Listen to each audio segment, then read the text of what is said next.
Hey y'all, it's Indigo here, coming at you with round two. This is week 4 of season 1 of the Grand Arena Championships. We're wrapping things up here in the final battles. Everyone that's got a shot at Kyber is trying to get there. Here's my opponent and mine. You can see the board there. Up top, he's got a CLS team and a clones team, a Rex lead. You don't really see CLS on defense too much these days. So when I do see it on defense, I like to take my own CLS in and mirror it. I think that's the most reliable counter that I found. Went after his Chewie and took him right out. No problem. I've got, I think at lock I had R6 on my Han and R2 on my Chewie for relics. So I was able to take out his Han there. So 2 primary damage dealers gone in like an instant. It's definitely worth putting some relics on those attackers. You can do some really heavy damage. So going after his CLS, and you can see I got him down to red bar there. Take him out with Chewie's AoE. Now it's just Old Ben and C3PO left. So no real threat there. Go take out Old Ben and Chewie retreats. So 59 banners for that matchup. Time to move on to the next thing. We'll go down to his south here and see what he set. He put his Geos and he put Nest in there with the Geos and then a Grievous team, and he's got BB-8 in there with his Grievous team. Those are both pretty smart comps. Well, I took my Darth Revan in against Grievous. I had set Jedi Revan instead on defense in the back. So wanted to keep my Darth Revan for offense, just to have some more flexibility. And I figured I'll go ahead and use him against Grievous, because that way I'm sure to get him down. Want to give props to my opponent. This guy seems like he did his homework and, threw little curveballs here and there to, to change things up and make it so it's not standard teams.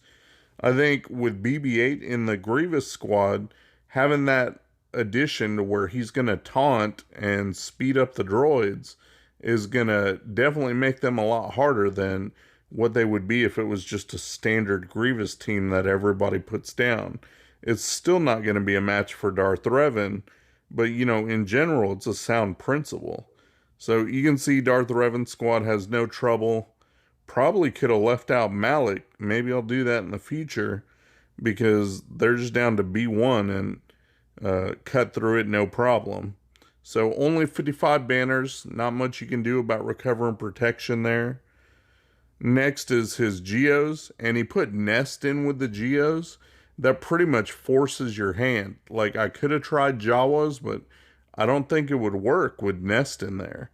So since he did that, I mean, that's definitely a way to, if you see your opponent has well-geared Jawas, and he's just going to tear through your Geos anyway, throw Nest in there and then see what happens. And it really does force your hand. It makes me try to use, a different team, and I have to burn Traya instead of the Jawas and being able to save my Traya for later.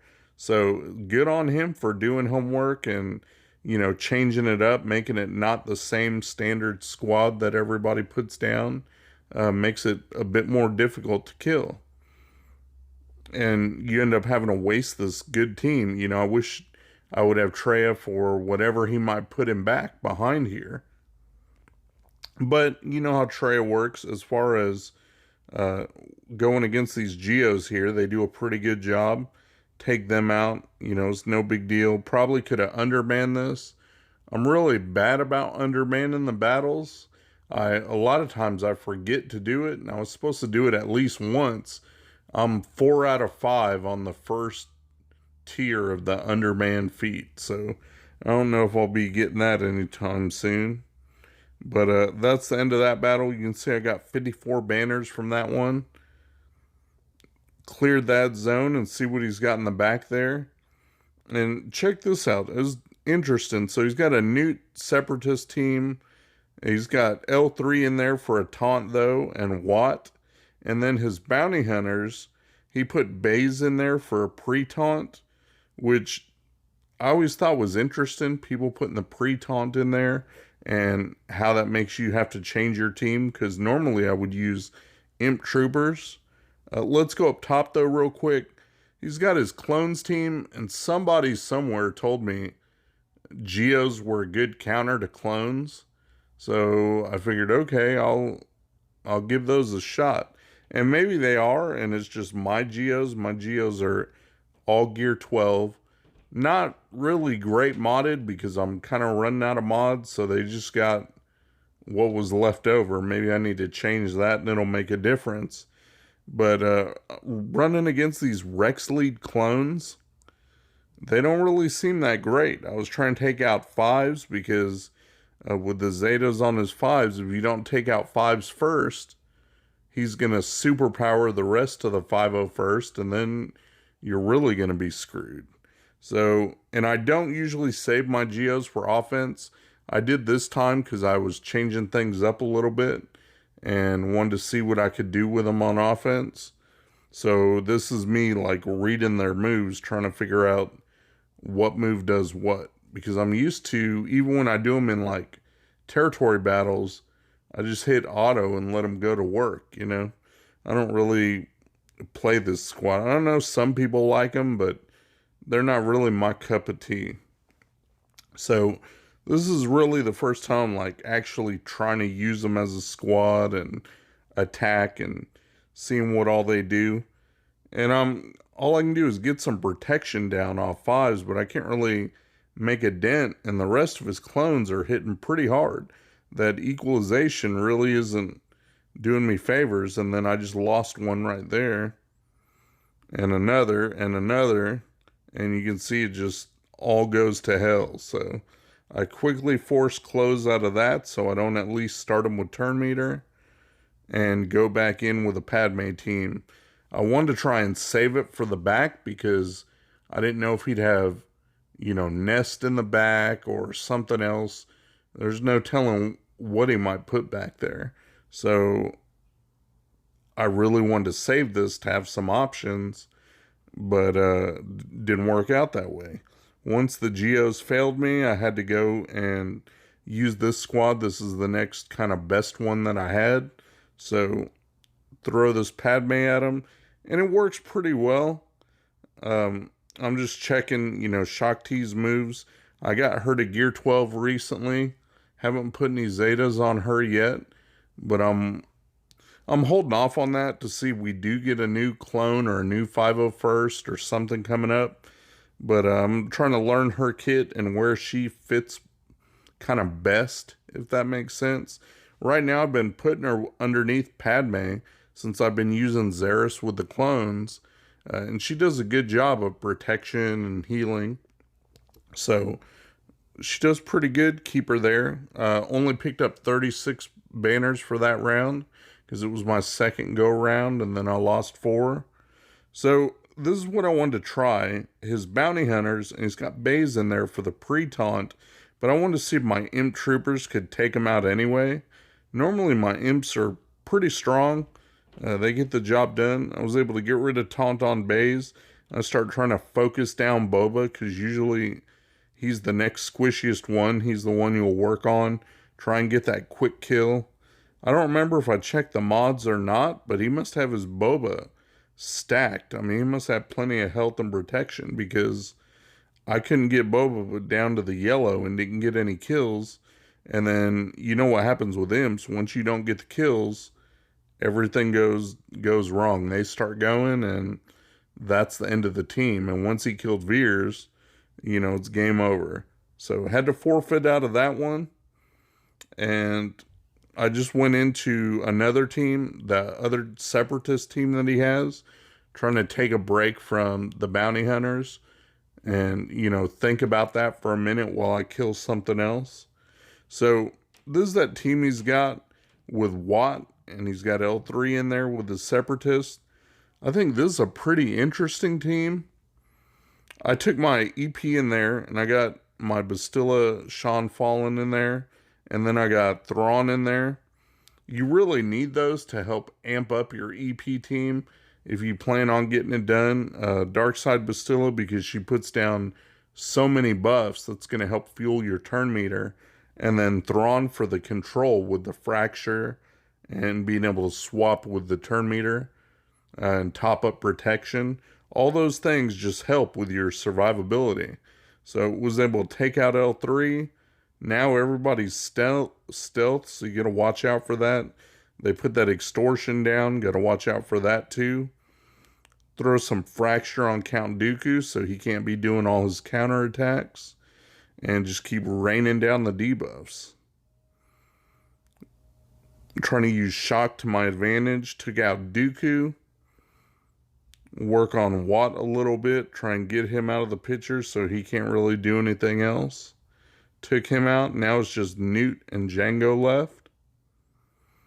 Work on Newt, but he's going to come back. Now work on Jango.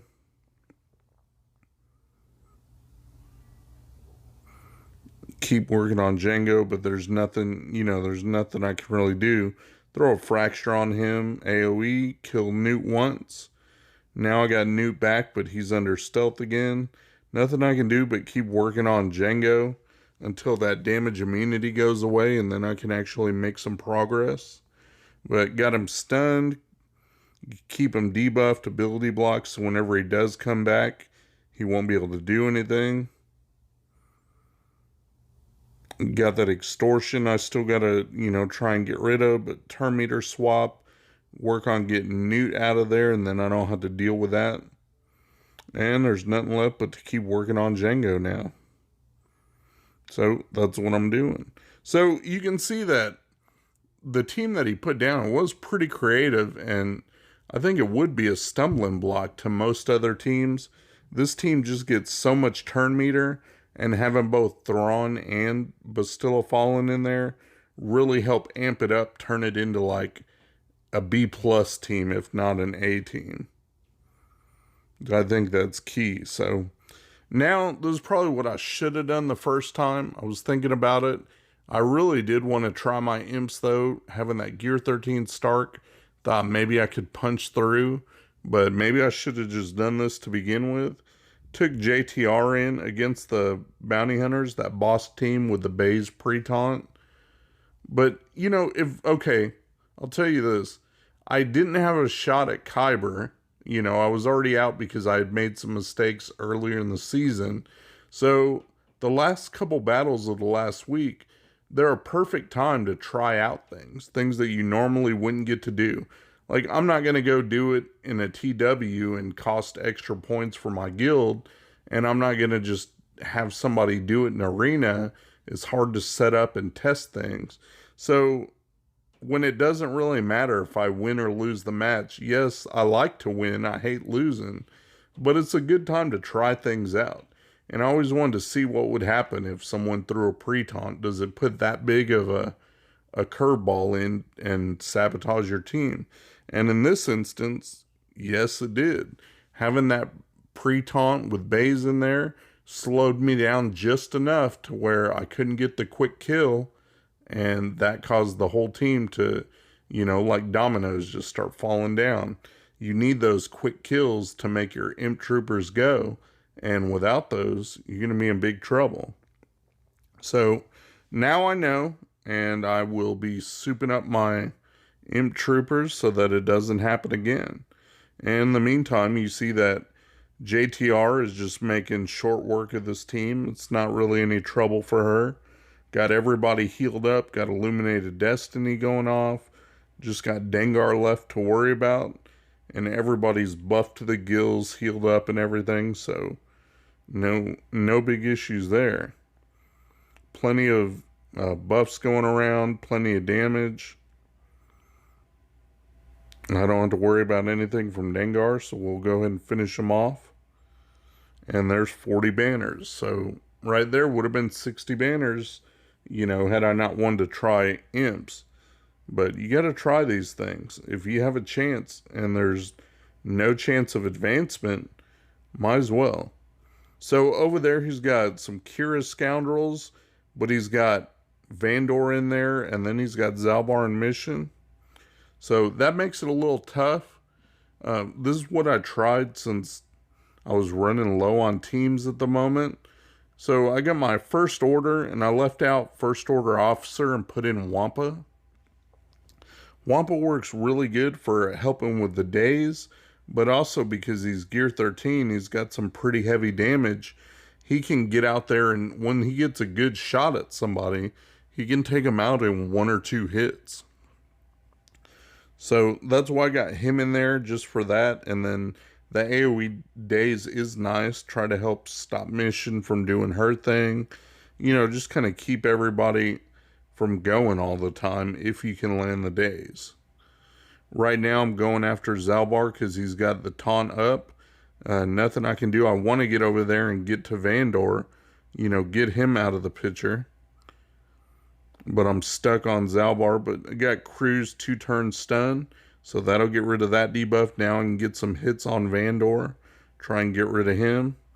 And I do. You can see also he put in Stormtrooper Han. So I stunned him. Keep him out of the picture. That way he can't taunt and start feeding turn meter to the team. That's an interesting choice, and I understand it. Again, it's a great curveball depending on what your opponent's going to use, because you'll end up feeding turn meter to his team if you're not careful.